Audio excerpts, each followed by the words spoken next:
Hello and welcome to the Turtle Reads podcast. That's the name that we decided on because it's badass. This turtle is going to get astigmatism real quick, and it's going to be a logo. I think that bypasses all copyright infringement, right? Yeah, and the book. And the book. You can parody anything in the land of the free. Free to make fun of shit. Okay.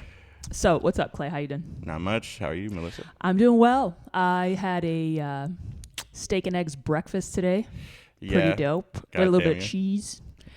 And so, like scrambled eggs with cheese? I did sunny side. Okay. Because lately, I finally figured out that you're supposed to cook sunny side eggs with butter. I mean, oil works too. It's just butter oil does sticks to the pan. Yeah, it does. Yeah. But I mean, you move it around enough, the egg stays unstuck. But yeah, butter's a proper way to do it. And then, how was it like leftover steak? No, it was a like full fresh ribeye. Okay. I don't do this always. But it was like a treat. Like from my boyfriend just wanted for this morning. Usually that's not the case, but we do eat meat in the morning, like a lot of meat. Yeah. Because we started doing that carnivore diet, but we're not doing it anymore. Right. Sort of. We did. Well, I liked the fact that you could eat a bunch of like meat in the morning with eggs and shit, right? And then you don't have to eat lunch. I like that. I'm very lazy. You know? I am so lazy. Like, I don't like having 3 meals a day. It's annoying. I don't like having to. Yeah. So it keeps you full. And then it holds you over to like about, 7 or so. And then it gets a little gross because then we have liver. So, you got to balance it out with nutrition. Yeah, my favorite thing, one of my favorite things, like leftover steak, and then you make some eggs. Oh, yeah. But also, you should try crawfish and eggs. Crawfish and eggs. It's so good. I have been experimenting with that a little bit.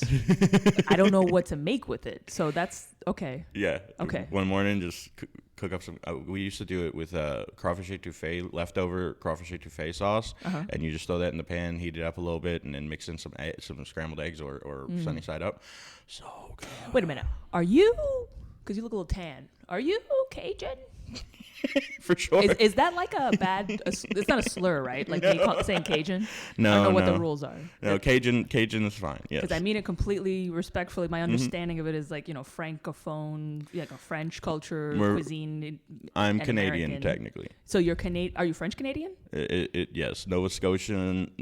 Sailed around America and then went to Louisiana, and that's made Cajun people. And you like really like crawfish, your family, and they were like, we're staying here.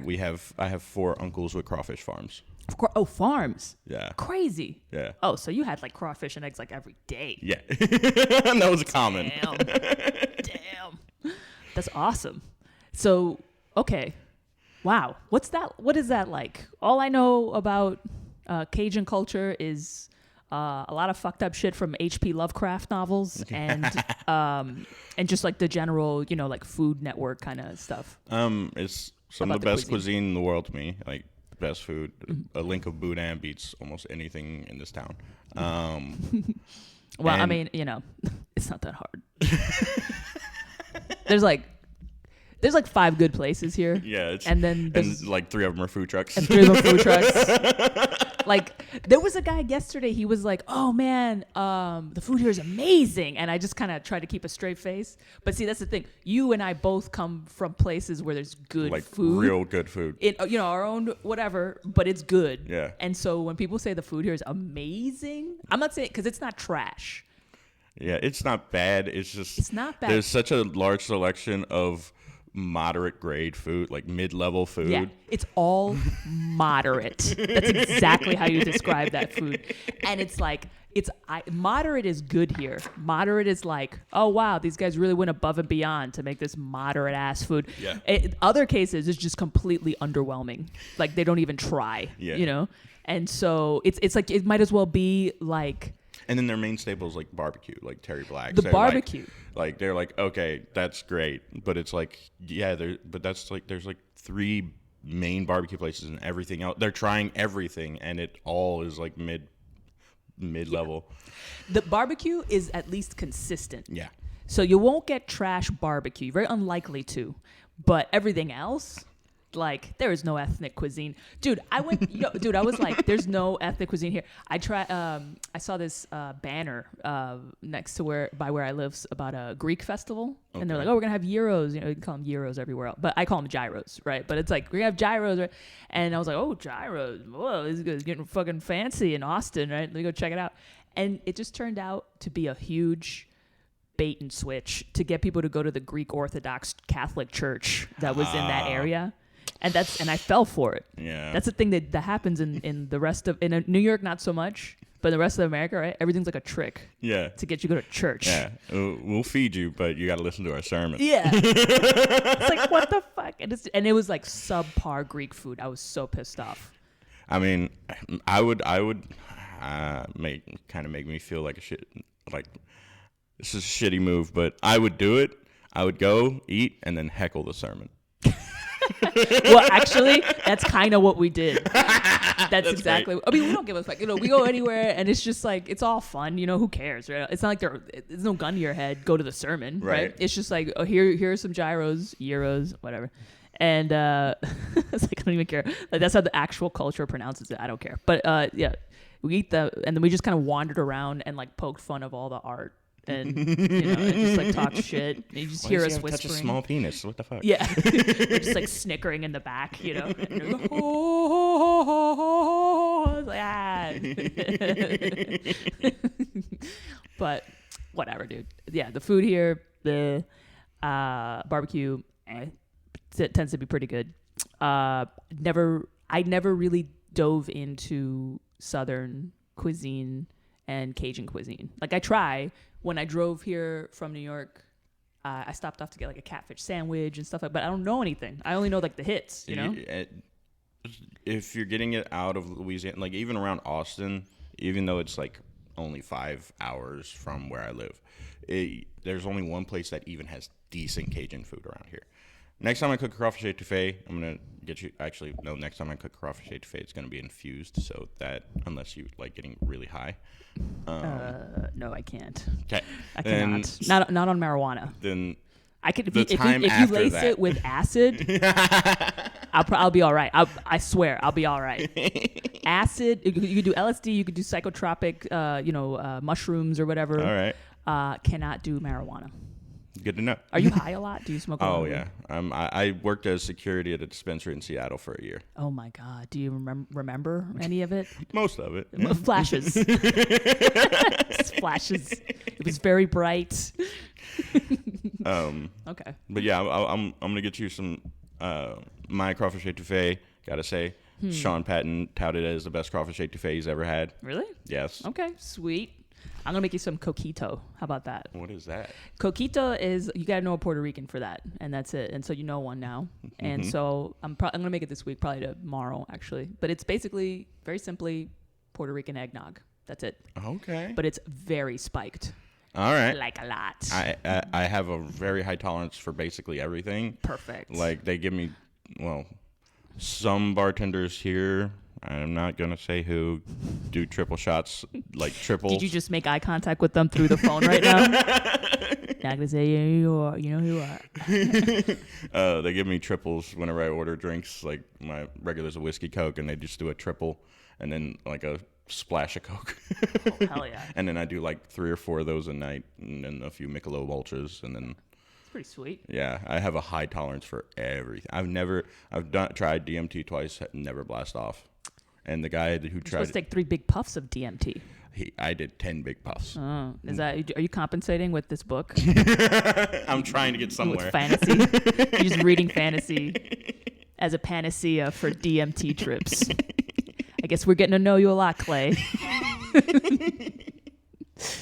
But yeah, I'm totally down for coquito. Like, yeah. What's it spiked with? Rum? Yeah, it's just rum. Okay. Yeah, but generally, it's gonna be rum. It's in the Caribbean or whatever. But yeah, it's like coconutty, very creamy. It's good. Right. Fuck yeah. I think it actually is better than eggnog a little bit. All right. If your beef with eggnog is ever that maybe a little less eggy or something like that. I love could eggs. I love eggs too. I'd love eggnog. Honestly, that's one of my favorite like parts of the Christmas thing. Since we started doing it back home, I go hard on the eggnog. Well, that's because you're French. You guys are magicians with egg-based anything, basically. Yeah. Yeah. Do you have any distant family in France that you know of, or in Canada, in Quebec, or anything like that? No, I mean for sure we have family. Like both sides of my family are Cajun, and for sure we have some, but like we never dug that far back. Our like immediate lineage is so weird that we just don't even worry about it. I can't date anyone in the area called Indian Bayou because they very well could be related to me. Yeah, I totally get. Look, I can't, and I speak for all of us. I can't reliably and with confidence date anyone who's Puerto Rican, or even Dominican a little bit. You know what I mean? We always do this little dance, like whenever you date someone who is also Puerto Rican, if you're Puerto Rican, you have to be like, so what's your last name? You do that? Mm-hmm. Yeah. And so who's your any cousins? Yeah. We changed. We went from being the Borks to my great-great-grandfather changed our names to the Foremans because Borks and the Bros started mixing it together. Mm-hmm. And we were like, hey, we're not looking to do that. And so, yeah, if I were to date like a Bork or a Bro. If you were to boink a Bork? Can't boink any Borks. Can't boink any Borks. No, that's not an option. Yeah, it gets weird in I'm sure it does. South Louisiana. I'm sure it does. It's the same thing with Puerto Rico. It's very similar. It's not so much anymore, right? Because it's like the people have traveled. A lot of Puerto Ricans live abroad, right? But yeah, back in the day, you'd have to manage it a little bit. Yeah. You can't mess around with that shit, you know? You have to be like, well, you guys just have to move to the other side of the island. Sorry. Yeah, we have a family story way back where my great-great-great-grand aunt was born into a family of 12 kids. The family couldn't take care of them, so they disseminated amongst the village. And then she fell in love whenever she got older, found out whenever they went to get married that they were brother and sister. So she broke it off, but he was still in love with her. So whenever she fell in love again, he tried to poison that dude. Oh, my God. This is like straight out of 100 Years of Solitude. It's wild. Have you ever read that novel? No. You got to read that novel. that novel is basically for both of us. It's all about like incest, you know? Oh, man. Just zeroing in on that final kid that's born with the pigtail, you know? Do you guys have that myth also? Like if you're too inbred, you get a pigtail? No. Like the final inbred kid? Oh, wow. But that's I hope that's bullshit. But, I mean, hey, people have tails. You're like, I seen him in the bayou. I've seen him. So I'm assuming then that when you go home, there's a lot of people that kind of look like you. Oh, I mean, yeah. It's like that for me in Puerto Rico. Yeah. There's like this chick face. Yeah. Exists. It's very big, stout. The Borks side and most of Indian Bayou, that area, it's like stout people. My dad broke off. He's like 5'11", like me. But yeah, it's a lot of like big bushy beard, brown bushy beard faced people. Yeah. Well, yeah. Well, French come from the like Goth Vikings, right? Uh-huh. Yeah. Of course you do. Fucking Vikings in Louisiana. Everybody. Very nice.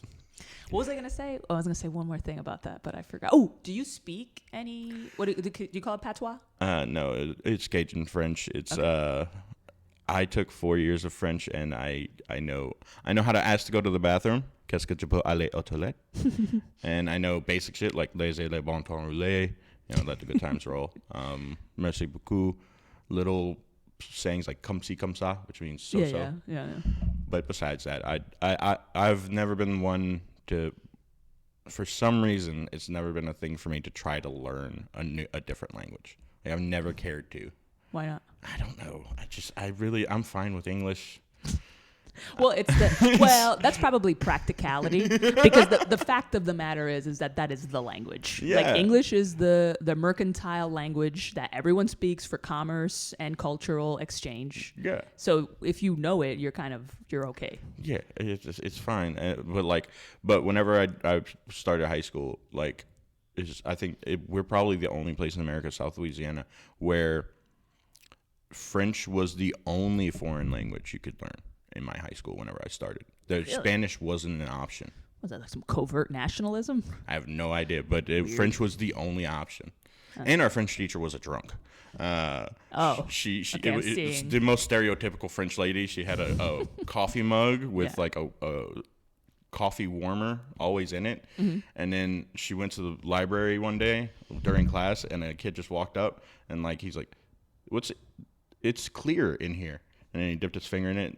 He's like, "This is straight vodka." Hell yeah.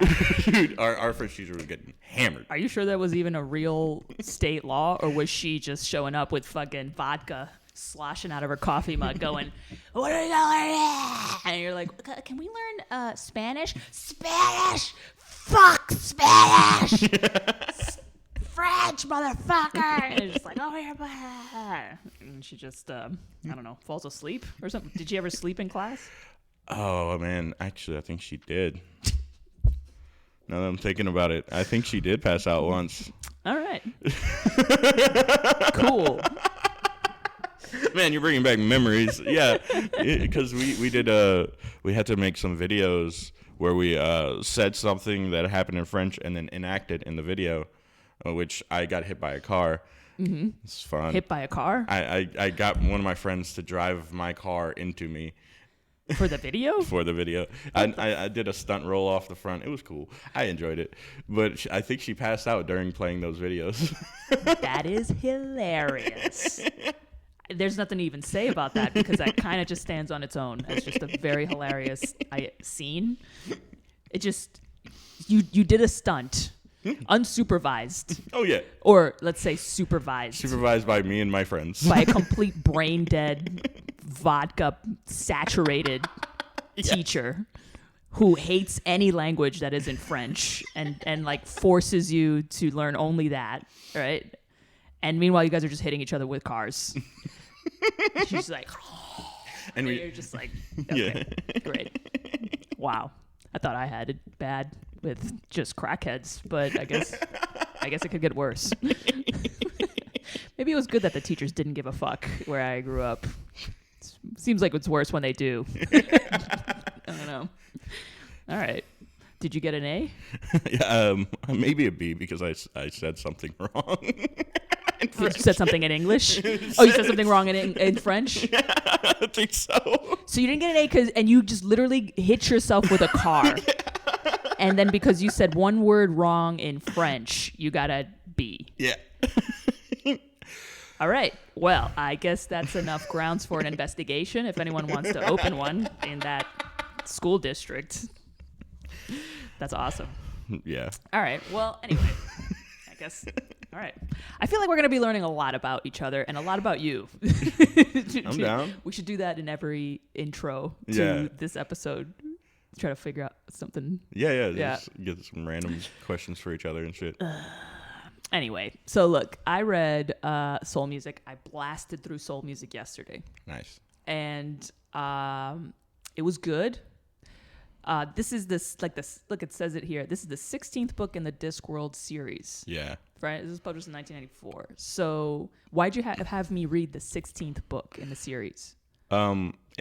It's the beginning of one of the main protagonist sub-series, Susan Stohilit. I see. And it is my favorite because of just, like, it's the creation of rock music in a fantasy world. And, like, it's such an interesting take in a fantasy world because it's based in music and, like, also, it kind of shows a good bit of the satire that Terry Pratchett uses with, like, whenever they're, like, making the band name and they're like, what should we call ourselves? The Whom.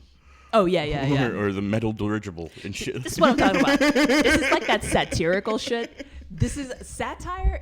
Satire has this just solidly you had to be there aesthetic, but the you had to be there is always in your head. Yeah. So you can never reading satire is a lonely activity. I got to tell you that because you're recounting something that happened in your mind, and then somebody's just kind of blinking at you, and they're like, well, you just had to be in my head at the time. Yeah, whenever I'm explaining all this shit, I have to go and explain like 5 steps before the actual joke, and then like all along, and then they're like, they finally get it at the end, but then they're like, yeah, this was a long way to go for a joke. Explaining a joke always.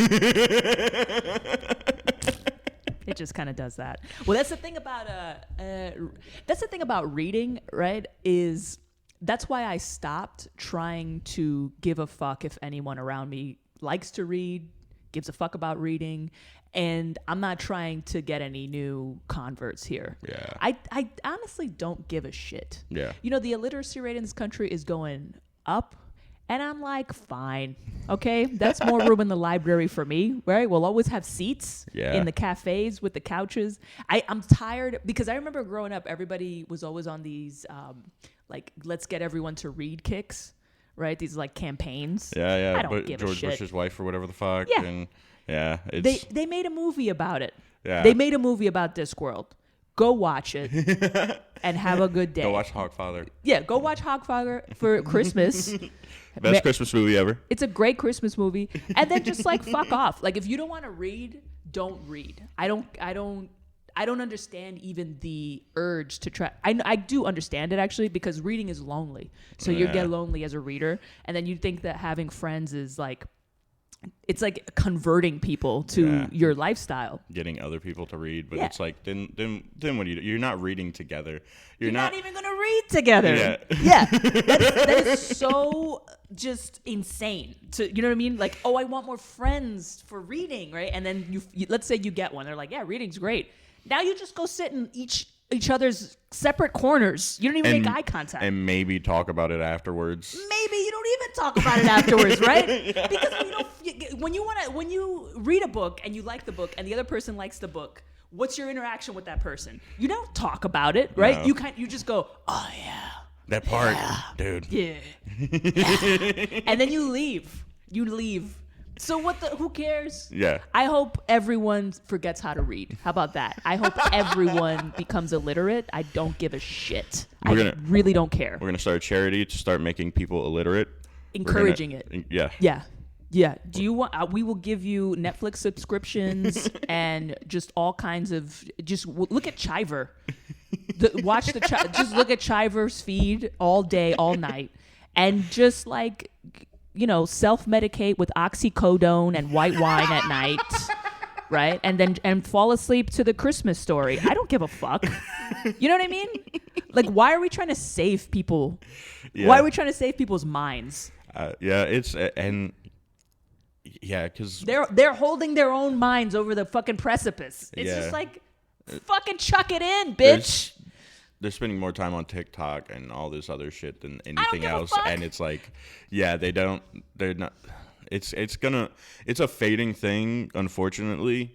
What is? Because like reading and shit. Don't give a shit. I swear. The only thing I care about is the support that the authors are getting. That's all that matters. Right, but that's the only thing is that we're trying to get like droogs to like support these people. Yeah. Don't even worry about that, dude. Don't even worry about that. You want to know why? I'll tell you why. Because the few people that do read, right, understand the importance of that kind of support enough. Like enough of us are around to give money to authors we like. Yeah. There's enough of us. You know what I mean? Like an author technically only needs like about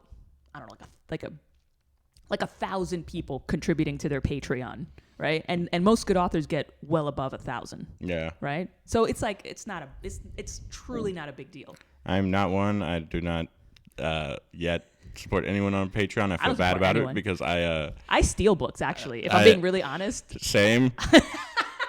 Do you really? Yeah. Hell yeah. I didn't want to say it because I thought you'd judge me, but I totally steal. Unfortunately, I mean no. Literature. Back a while back, like I used to own most of the Discworld series, like the books. So you did your time. I yes, but now, like, if I do want to go find something, I go and I like illegally download or whatever the fuck. I totally and do that. Feel so bad. Do you feel good confessing it right now and knowing that you're in a kinda, unless I get some kind of fine for it. You might, because they're doing this publicly, but not a new book. Don't do it to new books. Yeah, of course but not. Terry Pratchett, it passed away, right? Yeah. Said, don't worry about Terry Pratchett. It's okay. Steal his books. Right? Who cares? Don't worry about that guy. Steal the living ones. Go support those guys. Yeah. There's so many good dead authors. Steal all their fucking books. Nobody gives a fuck. Go steal all of Shakespeare. You don't know why? I'll even tell you why, right? Because a lot of those literary foundations of the author, right? What are they doing? They're putting money. They're funneling into campaigns to help people read more. Fuck those campaigns. You read more, okay, now, so you deserve those books. Yeah. Now that you put it like that, yeah. So I don't respect their causes. Steal everything. Steal the dead authors' books. Support the living. That's all that should matter. Fuck the dead. Support the living. The dead are dead. The dead are dead. And the reason why they wrote those books is so that they could live on through your experience reading it. And so if you're reading it, you're doing what they wanted. Ergo, ipso facto. That's made up Latin. You don't have to pay for that shit. Okay. Yep. That's it. That's my stand. I don't care anymore. Like I don't care about saving people. Like, go on TikTok, drown. Yeah. I hope you fall into a K-hole of boobs, and like you can't get out of it. It's like you drown in it. You're smothered. Just nothing but dancing kids your whole life. Yeah, you fall into a hole of titties, and then it blossoms into a vagina. You fall into that, and it's just like you're just screaming as you fall through this void of cock and pussy and asshole and tits. You know what I mean? I hope that happens, because if that's what you want, and the whole time you're just fucking living it up, right? You got Adderall for the ups and the fucking oxycodone for the downs. Live your best fucking life. Be a moron. Don't read. I'll do that for you. Thanks. And so will Clay. So that's my stance. That's it. I'm going renegade. I'm not gonna be one of these stupid, like, lame ass readers who's like, we gotta get everybody to read. It's to save the fuck them. Okay, like, if you don't want to be more than a drone, then like don't be. Yeah. Don't worry about it. Yeah, for sure. But we don't need people who have brains anymore. Do you understand what I'm saying? Yeah. Everything works automated now. We have AI coming. We have automated factories. Like, you don't need to be alive anymore in here. You don't need to. You can be a sim, right? Yeah. And the world will, and not only, and you know what the proof is that it already is happening, and the world is running. So. Yeah. It's. Yeah. The turtle. Reads. The turtle keeps going, man. It moves. The turtle moves. Whether you're an idiot or not. Okay, I'm sorry I had that rant. All good. No, that was great. Okay. Super fun. I'm just saying, I'm sick and tired of it. I thought about it a lot because I've thought about it my whole life. I came from that whole train of thought. Like when you're in like reader culture, how far deep did you get? Did you go to libraries and shit like that? Yeah. Well, we all start there, I think. Go to libraries, bookstores, just sit down and like start reading something that you're trying to get into, and then be like, oh, well, I'm gonna go and read the thing that I'm then you get sucked into it. It's closing time, yeah. and like, you gotta go. And it's like, my mother doesn't love me. Can I stay here? My mother hasn't noticed I've been gone for 5 days. I really got to finish this Harry Potter series. Yeah. It was, I think the Lafayette Library. I also stole from Lafayette Library, not books, still DVDs, but I stole from my school library. Oh, nice. None of those kids read. Dude, nobody there read. There were I told you there were 2 girls that read. They were my best friends, Jennifer and Jennifer. Right. Okay. Yeah. And other than that bookshelf was dusty as fuck. I was the only one that went to the back of the room in my classroom. So those books are mine. Mine, like I said before, it was kind of like white and nerdy type thing, but I was one of the only people besides Harry Potter. Harry Potter would get checked out, but fantasy-wise, the rest was untouched. It was mostly they would go and read nonfiction, Civil War shit like that. So like that was later, generally had, it was in high school. Yeah. I generally had the choice of fantasy that I wanted to read, so I would like go and get some weird shit and see how that went. And that's really how I found out, like, got into Terry Pratchett, was around that time. I read The Wee Free Men, and that was like, oh, cool, tiny Scottish people helping a witch out. Yeah, I know. There's something awesome about having like your pick of a set of books all the time. Yeah. You know, it's like a private candy shop, you know? Yeah. I don't know. And, you know, in some way, I wonder if getting into reading, you have to have a little bit of initial like selfishness. The idea that like it's just you. Yeah. I'm gonna spend all this time by myself with this thing. It's like, and I'm gonna enjoy this. Don't even know that the entire Discworld series is back here. Right. Yeah. Yeah. Yeah. That's always fun to go and like just break off from society and be like, nope, yep, y'all all suck. I'm going into this world. Yeah. It sucks you in. It's the best. Yeah. Sucks you in, sucks you off, spits you out its asshole on the other side. It's fucking great. Books are sexy. Actually, no, they're not. They're terrible. Don't read. I don't want anybody to get into reading. Screw that. Hell yeah, dude. Did you ever play a game where you try to get friends of yours who weren't into books to read by giving them like something that you thought they might like? Not really. I had friends borrow my Discworld novels and a few comic books, but and they'd never return them. A lot of my Discworld novels are gone forever. Don't lend books. Don't. Nope. Never lend books. Nope. People are shitty assholes with books. Yeah. They'll because book readers destroy them and return them and be like, there's something happened, or they just never return them. Mm-hmm. Yeah, I think there's something inherently selfish about readers. Yeah. You know, like, because I think it's just in your stupid head, you know, you're all like kind of immersed in this thing. You don't notice that you're an asshole. Yeah. Like you didn't return a book, you know? Yeah, just no. forget Oh, about God. I'm sure I have like 4 or 5 books I still never returned to the library. Yeah. Don't worry about that. We won't have libraries soon because nobody reads. Yeah. Libraries at this point are really, they're just like low-key homeless shelters for the most part. And that's why everybody even defends libraries. I don't even, like, most of the time people are like, oh, children come to read. No. 60-year-old men down on their luck need a place to nap in the daytime. We all recognize that. And so people are just like, just leave the libraries open.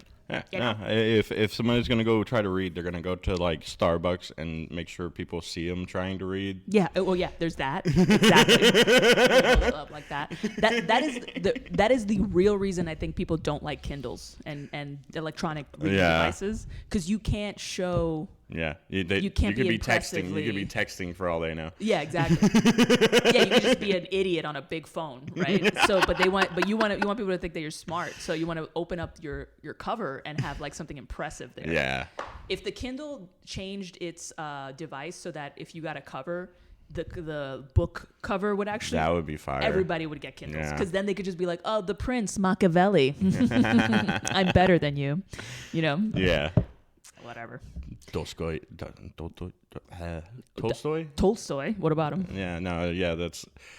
I was hanging out with somebody and they literally brought along a Tolstoy book. Oh God. Just to kind of do that, because like I was like, hey, I'm gonna go and get some groceries, and they're like, all right, I'll wait in this little cafe, and he opened it. I know he didn't read any of that book.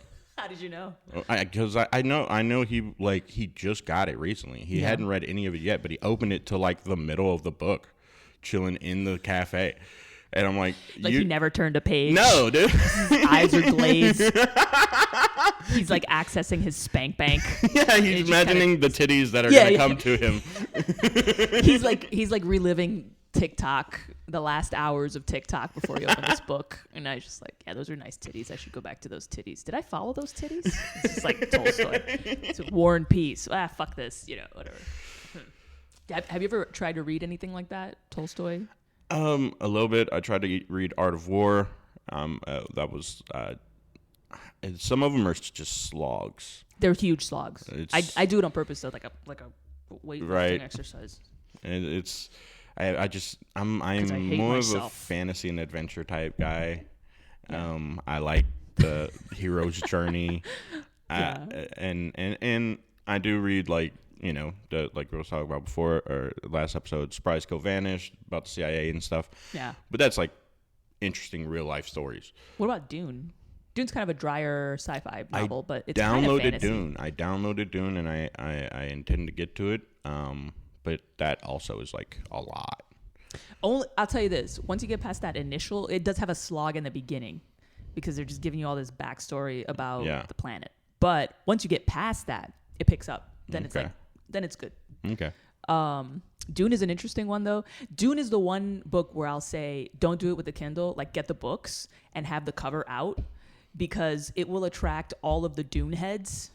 And those people are fucking freaks. They're hilarious. They're so into this book that if they see you with this book, they can't help it. They'll like talk to you because they just get sweaty and excited. You know, they're just like, oh, you started reading it. Start talking about spice. Which book are you up to? Yeah, it's so good, right? I got that conversation like throughout the whole thing, and I was like, yeah, it's good. And they're just like, that book is amazing. It changed my life. One guy told me that he reads Dune every year. He rereads it, at least the first book. That's wild. Like as a like to just go back and refresh his memory. Yeah. I mean, maybe he just has a shitty memory.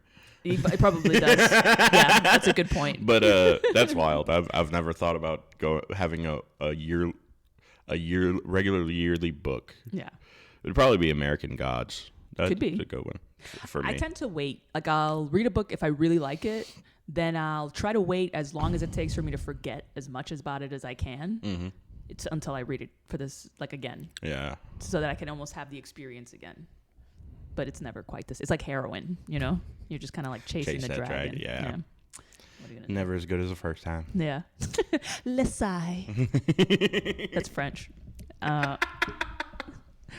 That's crazy, dude. So soul music, that was a cool one. They had a lot of puns about rock and roll in a fantasy world. And then I guess the message was almost like the first, like the Big Bang was caused by a musical note from a rock a guitar ballad riff or something. Yeah, like a guitar riff that just blasted through the universe. Riff. Yeah. Very dope. It's fire. Yeah. That's pretty good because that is what that feels like. That is what rock as a phenomenon feels like. Yeah, whenever you're at a rock concert and they like the lights are down and then all of a sudden the lights shoot up as soon as they hit the guitar, it's like one giant big bang. Everybody's yelling and stuff. Yeah, it feels like the universe sprang into being. So that's a really inventive way to color that story. Yeah, that's really nice. That was a good touch. And then just also like going through, like I was saying before, I feel like soul music could be made into that biopic, that fantasy. You want to make a biopic out of it? I want to so bad because why don't you film a sketch based on that? That would be. Do you want to? Kinda. Do you know how? Not really. I mean, I haven't done any sketches or anything yet. Let's do one. All right. Okay. You got a beardy thing going on. You could be a dwarf, I guess. I don't know. You'd have to kind of be. Yeah, I'm gonna have to Gary Oldman in tiptoes with this. Right.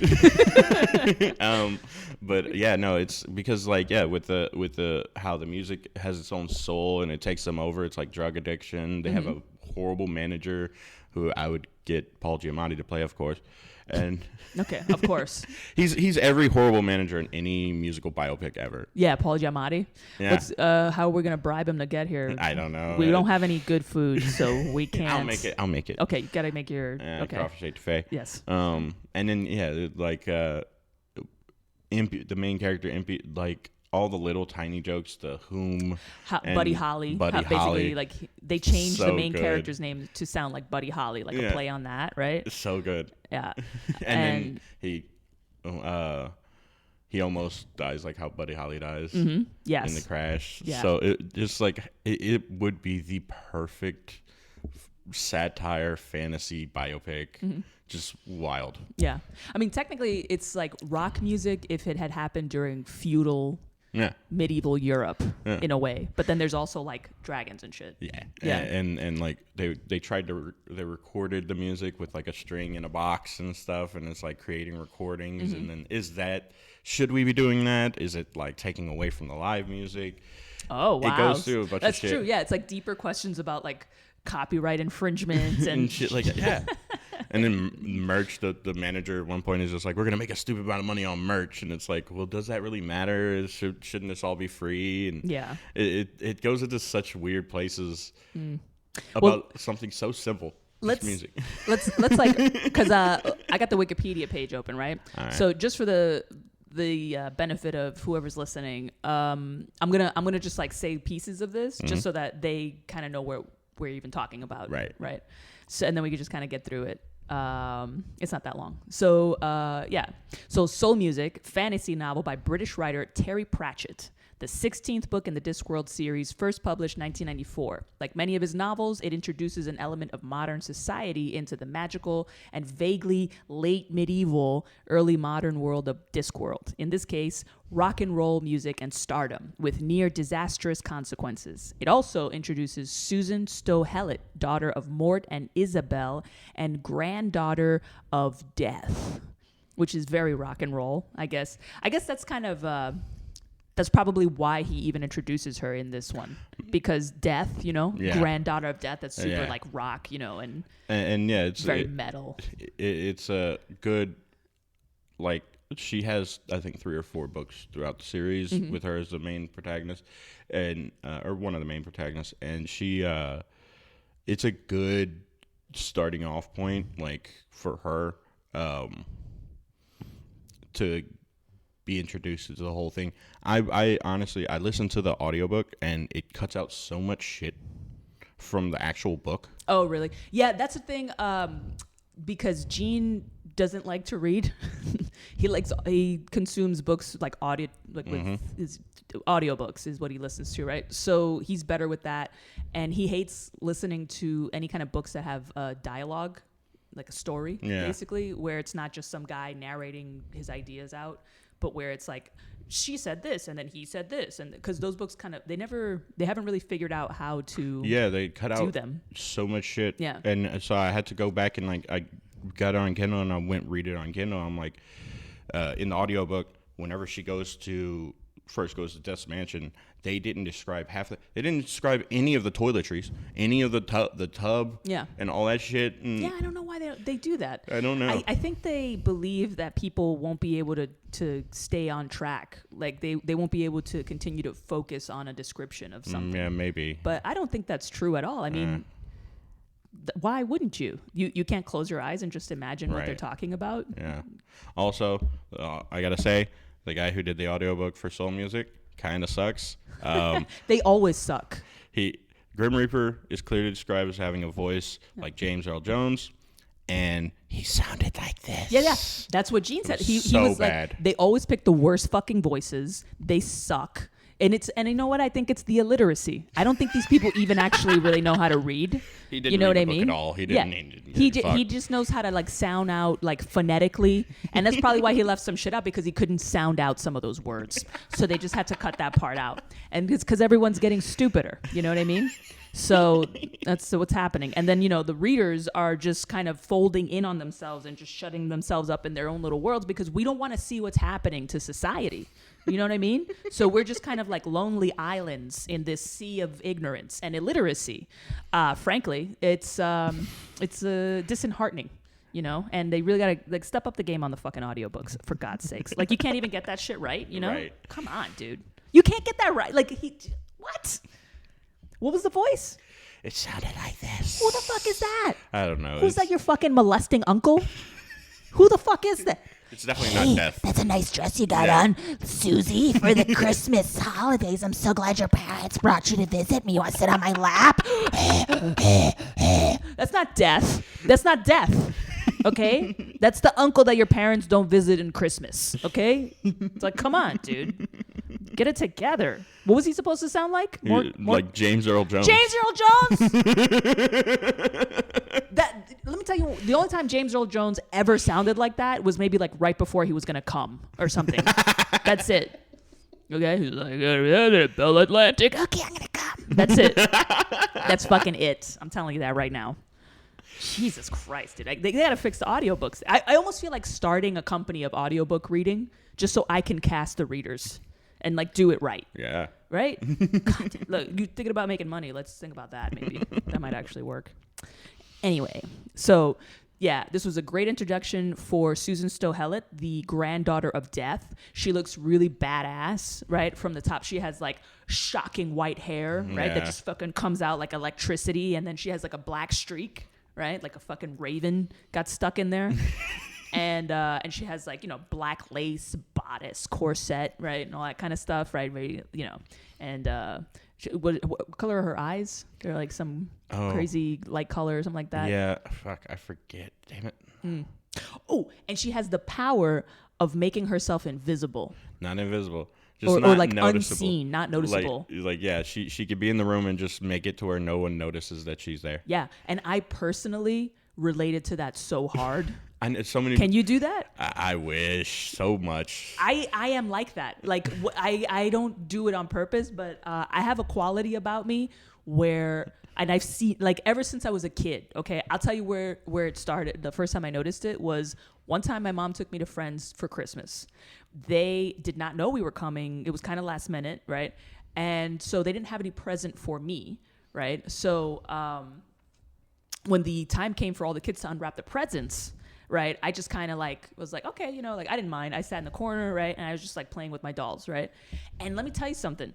Little by little, I started to notice that they kept throwing the wrappers on me, and because they didn't see me there, and so like at the end of the night, I was literally buried because I was like, this is crazy. They don't see me. So I was like, let me just sit here and see how long this goes on for. I was up to here in Christmas wrapping, up to here. Okay.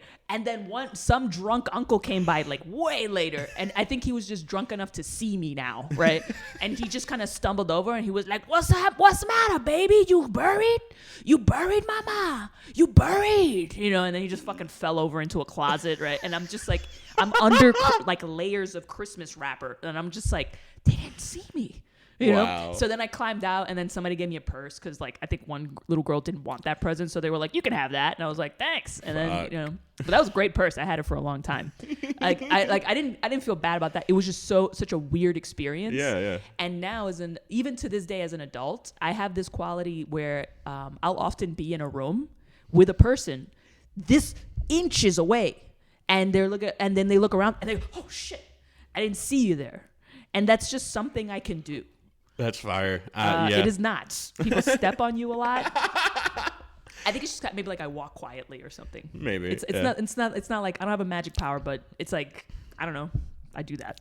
That's cool. And no, yeah, I've always thought that her having that power was like one of the coolest little powers, like in all of the Discworld. Like just to be like there 1 second and to be like, I don't want anyone to. Yeah. Even think about me. It's better than real invisibility. Yeah. It's better than that. Yeah, because you can be selective with it. It's like my friend here knows I'm here, but not no one else, and that's really an interesting little fucking thing he came up with, especially for the granddaughter of Death. Mm-hmm. Like that and the voice is so good. Mm. Are you sure? Because you're soft spoken, right? You seem like a very gentle. I'm not saying like. I'm not trying to say you're a fucking puss. All right. I know that I can also see the rage in you that all men have. I know that it's there in there, but I'm just saying like outwardly, right? Mm-hmm. Gentle, soft spoken, right? Very chill. And also you're not twitchy. Yeah. Your movements are very fluid and just kind of deliberate. And so do people never like forget that you're there or anything like, cause you're just kind of very. Yeah, for the most part, I'm a large man. Most people. So what? It's hard to not notice me. But they could just think you're like a stuffed bear or something, right? Yeah, but also it's like, I guess I was always like the odd one out when growing up. So I kind of do make it to where like I wear ridiculous pants you can't see, giant harem pants and wild logo hats and shit. Like I've kind of gone the opposite direction of trying to be not noticed to being like the weirdest one in the room. So in subtle ways, that's actually pretty smart. See, in subtle ways you make yourself noticeable. Yeah. Right? Very subtle, like statements. Yeah. Like statement hat, statement tee, right? Yeah. Giant pants. Very unique style. Yeah. So the uniqueness of your look draws attention to you. Yes. And also the French mustache. Yeah. Yeah. Can I Curly call it a handlebar. I don't know. Yeah, handlebar. I just call it a French mustache. I think because of like Salvador Dali or something. Yeah. It was. I want to be able to put little flowers at the end of it one day. Why not? I would love that. That would actually probably look kind of cute on you. It would be fire. All right. Cool. All right, because I know what I'm getting you for Christmas. It's like little flowers. Do you want live ones or like not real? If they would be reusable, it would be not real. So. Yeah, you should get some real ones though for like special occasions. Yeah. Like if you're going on a date, you want to get some real flowers. Girls like that. Okay. Okay. All right. I'm gonna get you. Here's what I'm gonna get you. I'm gonna get you a little pot of like flowers like that. You only cut them and use them for special dates and stuff like that. just whenever. Yeah. What's your favorite color? Blue. Blue. It's gonna be hard. Thanks for making it fucking hard. But okay, I'll see if I can find you a little something.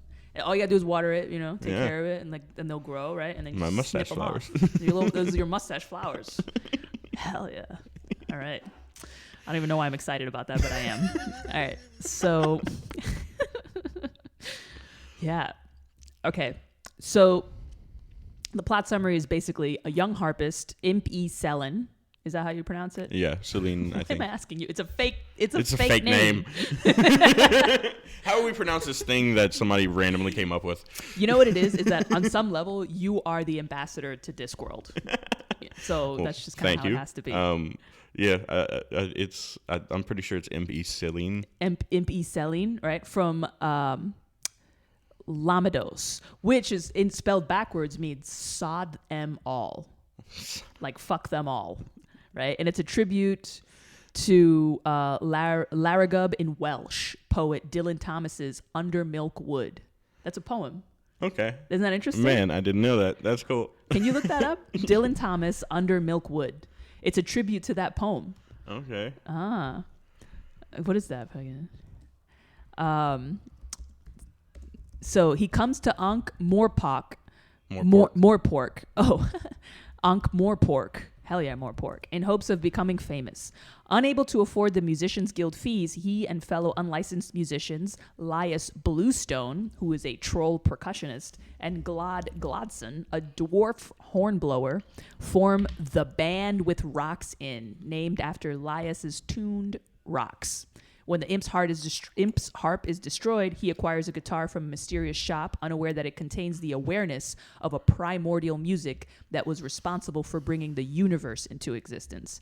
Imp takes the new name Buddy, as in like Buddy Holly, basically. Imp E. Selen, Buddy Holly, Bud of Holly. And Laya starts calling himself Cliff. Yeah, Cliff. Right? So they start their little band, and then they start out like in the typical rock and roll origin story, like playing at these seedy bars and all that stuff. Yeah, exactly. But medieval style, medieval fantasy style, which is basically like the axes seedy and arrows, axes, arrows, like ornery dwarves, and like talking or fucking orangutan yeah, sitting in the front row, talking orangutan who's just like extremely aggressive but like creepy, smiles at you, right, and just waits with like a bag of the whole watermelon, bananas, and so they do that, and then the whole time, the music guild is trying to shut them down, and wizards, who are just kind of they just happen to be hanging out that bar. They're hapless. The wizards of Unseen University regularly do stupid shit. Yeah, they seem like a bunch of dorks. I like dorks. Yeah, it's a great little addition. And yeah, the wizards kind of just. Anytime anything's happening on the Discworld where it's magical involved, Unseen University gets kind of just like shit starts popping there for some fucking reason, and then they're like either because they're sensitive to magical changes in the environment, and they just end up bumbling their way into the situation and then either fucking it up or somehow accidentally fixing it. Yeah. That's pretty good. That sounds like our government. I think that just sounds like government. Yeah. Sometimes you're part of the problem. Sometimes you accidentally fix the problem. Either way, we're fucked. So that's great. and we're just holding on by a thread. That's pretty cool. All right. So did you find that poem? Yeah. Under Milkwood. Oh, wait. Let's see. Okay, here we go. All right. So Under Milkwood. Let's see. I couldn't find the actual poem. I've been looking at, you can like buy it and stuff, but buy it? Yeah. I'm not doing that. That guy's been dead for decades, centuries. Yeah. I'm not buying nothing from nobody that's been dead for centuries. I'm sorry. The person that's benefiting from that is just like a lazy sack of shit that just belongs to that family that never got a job. So fuck off. All right. So anyway. I don't believe in inheritance. I think I found it. To begin at the beginning, it is spring, moonless night in the small town, starless and Bible black, the cobble streets silent and the hunched quarters and rabbit's wood, limping, invisible down to the slow black, crow black, fishing boat bobbing sea. Well, the houses are blind as moles, though moles see fine tonight in the snouting velvet dingles, or blind as Captain Cat there in the muffled middle by the pump and the town clock, the shops in mourning, the welfare hall in widow's weeds, and all the people of the loved and dumbfound town are sleeping now. And that's a little excerpt of whatever the fuck that was. That was so good. Nice one. Thanks. just in case you wanted to hear that poem. Yeah. And but yeah, no. So it was Sodom all. Sodom all. That's probably maybe how it ends or something. Yeah. Yeah. Something in here. Yeah, I like any poem that ends with "fuck 'em all." That's great. Yeah. That's a good one. Oh yeah. A lot of my favorite movies end that way. Right. That's good. Devil's Rejects. That was a good one. You like that movie? Yeah. Hell yeah. Yeah, that's a great movie. Great movie. Yeah. Okay. Meanwhile, so all that's happening, right? They're trying to make it. They're in these seedy dwarf, troll, human, wizard dive bars, and they're just doing whatever. The guild's trying to get them to stop, and they're like running away from them by playing at these shitty places where the guild can't go, right? Whatever. And then at some point, meanwhile, Death is upset over the deaths of his adopted daughter, Isabel, and her husband, his former apprentice, Mort. Their daughter is Susan Stohellet, right, who's coming in now in the story. She was initially raised with an awareness of death as her grandfather, but then they later withheld the truth from her. She forgot about it, as girls do. Once you get your period, all bets are off. She attends boarding school in Quirm and is content to avoid unpleasant conversations by using her unexplained ability to fade from others' awareness. My God, girl. When Death abandoned... Girl, she has to lean in. That's what she has to do. Okay? If you want to be noticed as a lady boss in the world, you have to lean in, bitch. Lean in. Okay. So... She attends boarding school in Quirm and is content to avoid unpleasant conversations by using her ability. When Death abandons his post, going on an impromptu sabbatical in an effort to forget the painful memories, the fabric of reality forces Susan to take on his duties, and she begins to remember her past. She becomes aware of Buddy when he is scheduled to die in a riot while performing at the Mended Drum. But instead, the crowd is overcome by the spirit of music with rocks in, which apparently has no musical merit for objective listeners, not themselves possessed by it. That's totally fair. After this, Buddy's life is powered by the music instead of by his natural life force. And that's like the premise. It kickstarts the whole story. So Buddy Holly is technically dead, but music's keeping him alive, right? Yeah. Every time he plays music, the music actually plays him, right? It uses up his life force and that of his bandmates, right? And just like it expels this powerful, just like musical force, hits the audiences, and they just like they get infected with music, right? And then they start like getting leather studded jackets. It's just like, and like they all buy guitars Wearing and they want to play. Steel toe boots. Fucking painting their walls black. Yeah.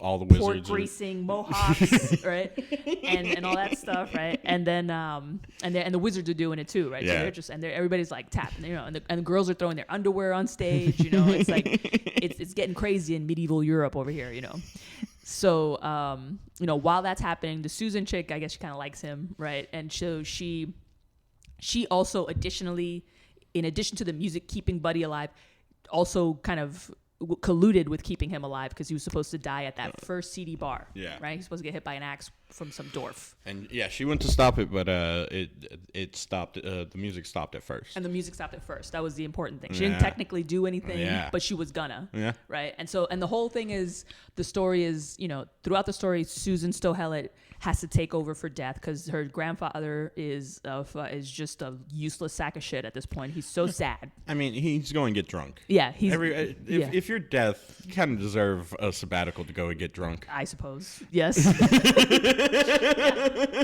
That's why we grant that to every person in society who works with death, right? Yeah. EMTs, police officers, right? Like firefighters, we like understand.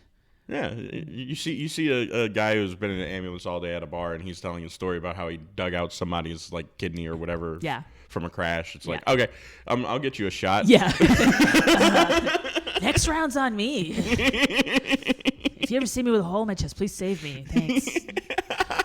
It's like, so there's that. So Death is just trying to get drunk and forget the death of his adopted daughter and his and her husband, his former what's the word? Apprentice. And so Susan just, like, I guess the forces of magic kind of like put her in his place. The hole that's him leaving created is pulling her in to fill it. Yeah. Through Binky and the death of rats. Well, yeah. And who's Binky? Binky is Death's horse. Yeah. Binky is awesome. The horse of the monolithic archetype known as Death to us, because we don't even, like, this unfathomable eternity of nothingness. He has a horse named Binky. It's a horse named Binky. Yes. And so Binky comes to pick up Susie. Right? She's like Death now. And that's like kind of the ridiculousness of the story. It's just funny that, Susie and Binky now, they got to go, be Death. So she's going around, running around. She's also going to Buddy's concerts, right? And just kind of like keeping an eye on him and trying to figure out like why he's not dead, because she notices that something's off with his life force, and like she sees the music in his hourglass. Yeah. Everybody has an hourglass, of course. And instead it's just full of music, right? So she's like trying to figure that out. Buddies and his band are getting more and more famous, right? Dibbler. Yeah, cut my own throat. The agent, Dibbler. cut my own throat. Right? He comes in, right? There's a shady agent involved, right? Who's making money off of them, right? Death is useless, right? And then the death of rats, which it seems like Death made as a joke or just as an interesting it project. actually comes from another Terry Pratchett book, The Amazing Maurice and His Educated Rodents. We got to read that one. It's figure so out. good. Yeah, we got to find out where the death of rats comes from. So, does this all sound like gibberish to you? Fuck off. Just don't read. I don't care. Just then don't read it, right? Okay. So, yeah, so the death of rats is trying to make things right. She's trying to get Susie, go get her granddad, right? Or trying to get Albert, their houseman, their butler, to go get him or something, right? That's all of this is happening, right? Cut Me Own Throat Dibbler becomes the band's manager, right? He hires Asphalt the Troll as a roadie. They book them to play to these increasingly large crowds, right? But all the while keeping them unaware of the large profits he is earning, which... Okay, tale as old as time, I suppose. Right, fucking Paul Giamatti. All right, Paul Giamatti. So Buddy's becoming less and less like himself. Doesn't seem aware of his surroundings when he's not playing the guitar. The guitar is like taking over, right? Yeah. Susie tries to protect him from the influence of music. The band's also trying to do that, right? The whole time, everybody's like, "You're not right," and he's like, "We gotta play, man. We gotta the people have to listen to this." That's like, okay. And it's like nobody's doing heroin here. Are you sure? And that's what it makes such a good. The music is like a perfect analogy for a drug addiction. Yeah. So it would make such a good biopic. Oh my god. What's it? Yeah. There's also like bands that's like copycat bands that spring up. Yeah, that right? spring up. And one of them is some of them kind of remind me of, and I'm blanking on this artist's name, but artist is a really loose term. But he was like a uber like subcultural phenomenon guy where Gigi Allen. Oh yeah. Gigi Allen. Yes. Some of them are kind of like a Gigi Allen. Yeah. Like, it's like, it don't matter if it sounds like shit, Yeah. fucking piss on my face, And then you just throw shit at people, just throw your own feces around. So there's like those kind of people coming up. There's a lot that feels like there's a drug culture, but nobody's doing drugs. Yeah. Which is kind of weird. Yeah. The music is the drug, I guess. Yeah, exactly. How convenient. Yeah. That's convenient because it's like then technically like kids could still read this. Yep. Yeah. So I guess maybe that was calculated. I don't know. Oh, the music makes people act weird. Weird. But if the music makes people prostitute themselves for more music, how odd. I don't know. Somebody's sucking dick in an alley for music. Weird. Keep it kid friendly, guys. Okay. So music's affecting people, modifying behaviors, right? Everybody, blah, blah, blah. The Wizards of Unseen University are also particularly affected by this, but except for Arch-Chancellor Ridcully, right? Yep. Why? Because he's too boring, I guess? Yeah, he's generally the most cantankerous person in the whole. Is he the one that reads music instead of listening to it? No, that's Veterinary. Veterinary is head king guy, right? of Ankh-Morpork, yes. Yeah. He is one of the more interesting people in all of the books I've ever read. Mm-hmm. He has a dungeon built for whenever he is being overthrown for himself. It locks from the inside. Hell yeah. Hey, you gotta respect a leader who makes his priorities very fucking clear. Then you know where you stand. Yep. There's no trickery. So, all right. Very nice. I wish some of our leaders would do that. Just admit it already. You're going to Mars. You're going to Mars. Okay? Stop lying. Okay. So here we go. So the wizards are affected. Arch-Chancellor Ridcully uses the newly invented device Hex, works with Susan, in an effort to understand the events. Mr. Cleet, the murderous secretary of the Musicians Guild, becomes increasingly unhinged by his inability to stop the band's unauthorized activities because they're protected by the music.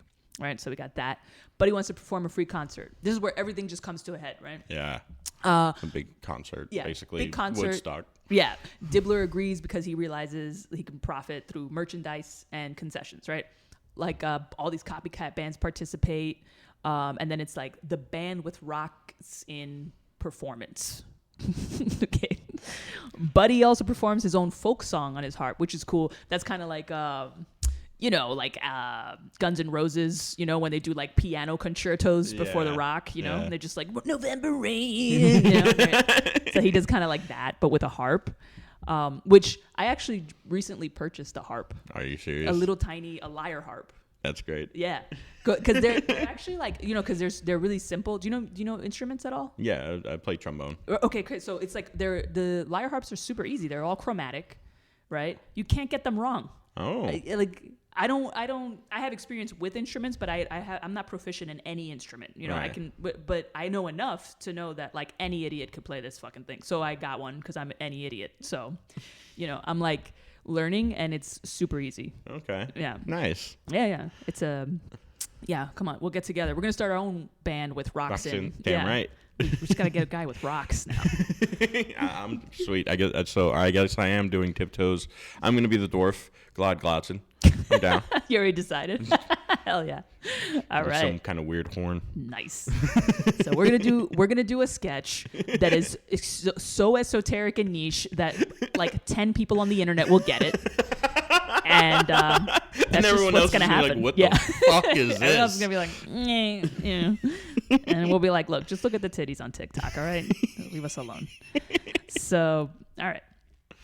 So, Buddy performs his folk song, and because Glad repaired his harp, right, because it got broken up top in the beginning, so that briefly restores his natural personality and grants him a moment of clarity. Okay. So then the band runs away from the fans, right? They're pursued by the Musicians Guild, Dibbler, Susan's chasing him, Death is chasing him because his butler, Albert, finally got to him, and was like, get up, you fucking wanker, sod, sod, and then he goes, oh shit, and then basically he hops on a motorcycle. It's a motorcycle. Yeah. It's a motorcycle that should not run, but right. It runs. Right. It's a magical world. Anything can happen in when you can write anything that you want happening. So whatever. So the orangutan builds a motorcycle, essentially a magical one that Death hops on to catch up to everybody else chasing Buddy and the band. Then the music creates, like, its intention is to create an immortal legend by crashing the band's coach into a gorge. No survivors, right? Just like Buddy Holly, right? So Susan rescues them, but the music begins to alter the timeline, so the band will have died anyway. Which actually, I didn't catch that when I read it. I mean, I did. I understood that something was happening when they were going to die anyway, but I didn't understand that the timeline was being re-altered. Shit was shifting by the music. Yeah. So Death arrives, plays an empty chord on the guitar to stop the music, right? Because I guess the whole theme of the book with Death is that he's depressed because all he's good at is death. Yeah. Everything he does just puts a stop to everything. He can't change, like, he can't give people life. He can't technically can't change a timeline. Yeah. But all he can do is kill. He can, or stop, right? Stop. And I think one of the better illustrations of that in this book is there's a part where Susan's going around his house. He's not there, and she goes into his office and goes to his desk, which he designed stupidly because there's like shelves, but they don't open. Yeah. Right? They're just like for show. And she looks at a device that's on the desk. Do you remember that? It's a clock. It's one of those. Well, in this world, it would be one of those. Yeah, one of those clackety like metal ball things, right? Yeah. Where the whole purpose is like you pull the ball and you let it go, it clacks, it starts a thing where it clacks onto another ball, that ball hits another ball, and then they just kind of like swing, pendulum, right? It starts a mechanism going, right? But Death can't do that. No. So his thing just kind of like you pull it and it goes dunk, and it's like that's like. Yeah, that there's really illustrative of like his character basically. Yeah, he can't. Yeah, he has one function and it's very singular. Right, and can't really go outside that. Yeah, can't figure out plumbing. Yeah, exactly. Yeah, can't. Yeah, he can't figure out. He can't figure out anything that consists of something that you start that kickstarts a mechanism where things happen, a process of life, right? It's kind of like analogous, right? Hello, right? That's what Terry Pratchett's doing. He's like, you get it? Right? It's like, just in case you're 10 or whatever, you're reading this for the first time. But that's kind of what happens when he plays the guitar, right? Yeah. The music, like he strums it, everything fucking stops. Yeah. And it's like, I guess, a pivotal moment for him because the whole time he's depressed about that aspect of himself, but in this case it actually saves everyone. Like it allows for a redo so that they can try to save them again. Right. And so he's like, I guess he is redeemed with that. He understands now that he has a purpose and like even he can be a part of life in a way. Yeah. Or that he is a part of life, right? So that's super deep. Super fucking deep. Oh yeah. Can really use some coquito right now. Okay. So so he plays that empty chord, stops the music, right? And then he says, look, I can stop it. You can't start without, I can stop it, but only a musician like Buddy can restart it. So then the music has to make Buddy live again so that in return for him to play the chord that can start the music again. And then Death destroys the guitar, right? So, because that's what he's good at, right? There you go. Do what you're good at. So then the new final timeline is created in which the only person that dies is Cleet, the guy that was trying to murder them in the Musicians Guild, which is just like putting a little bow on that, basically, right? Yeah. And Susan remains aware of the original course of events. She's the only one. She gets returned to school. She's been there all along. Now she's like super confident and disappears with like with sass, She's like, but then she goes, wait, I don't need to, bitch, She's like, bah. And then the next day she runs to reunite with Imp because she finds out that in this new timeline, he actually lives where she lives, nearby in Quorn. Instead of fish market or some shit. Right. Exactly. and he's working nearby. So I guess it goes all the way back to when he had that fork in the road in the very beginning where he was like, do I go to the big city or do I go to Quorn first and work up to have enough money to go to the city? Yeah. Yeah. Yeah. And that's it. right? Yep. Wow. I think we've actually discovered the one and only way that two people who read the same book can actually bond over the book. You got to literally read through the fucking Wikipedia synopsis and have a podcast. Yes. And It's got to be a process. Yeah. It has to be a whole process. Nothing can be fucking simple. All right. Well, we've been... Yeah, okay. Well, let's just wrap up. Since it is the holidays, right? We'll just quickly bring up Hogfather, right? Yeah. So, that was this story. Hogfather is a holiday special, and there's a movie for you illiterate bastards out there. So you can just watch that. The best, my favorite holiday Christmas movie, and it's the second story in the Susan Stohlet sub-series. Oh, it is? Okay. Yes, it's one of the reasons why I kind of included it. Mm-hmm.